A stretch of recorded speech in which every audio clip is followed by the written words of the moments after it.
finally figured out what I needed to figure out about America and its identity crisis, that Chiron in Aries. I'm a child of public education. I thought I knew about the Revolutionary War. I did not.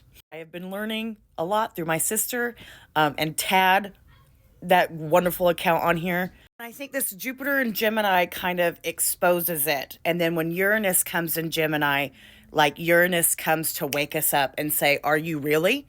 And help us break free. Because we're the only country that was founded upon an idea or a hope or a dream, a message, if you will. But the thing is we've kind of like lied about our beginnings, our comeuppings to our own people. It's like the guy who trips but like tries to play it off. That's what I feel like America's doing right now. Like America wasn't like, oh my gosh, we have to find freedom from kings and we need freedom from taxes. That's not what we were looking for. We were looking for more stuff because England don't have shit. England don't have resources. England only had white men. So they went and they found a bunch of stuff and they were like, oh, okay. Like I saw this tweet that blew my mind. The colonizers didn't realize they were in a revolution during the revolution. People wrote letters to King George, like asking for help. And like, this was the colonist. There wasn't no, oh, he's a crazy tyrannical king and we're all going to be free. Like we have never separated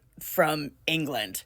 If you look at it, we've always been allies. I saw, Mystic, one of my favorite astrologers on here, she said something that got me going. America is going to have an issue with the fact whether it wants a king or not. We always say that we don't, but like we have been nothing but a land that produces a few tiny kings. We say one thing, but we do another. And that's why half of us are so confused. Also, the Jupiter and Gemini, the playing the two sides, the playing the factions, the this side against this side. When you find out that the original founding enslavers did not want a two-party system. But when we look at the natal chart of the Constitution, not the U.S. Sibley one that we always talk about, the Constitution one, we see why. The universe is saying it's time to stand on business. You have presented yourself spiritually and societally two different ways. You have been giving off two different messages. Which one's right?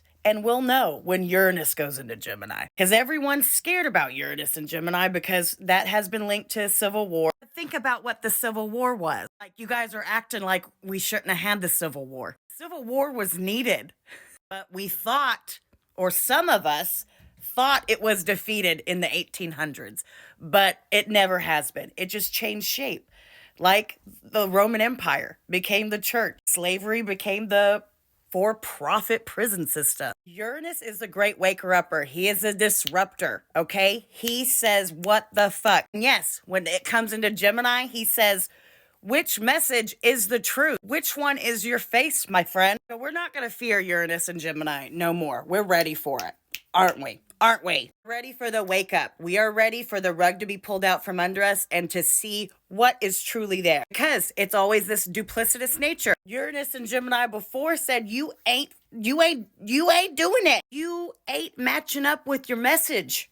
Let me help. We've been talking about the mutable signs for a while. Saturn is in Pisces. So that, wherever he is a pinpoint in your chart of what kind of lessons and activity. There's a lot of Pisces, but it is also the time of really understanding what the energy of Gemini is and not being deluded by it. Wow.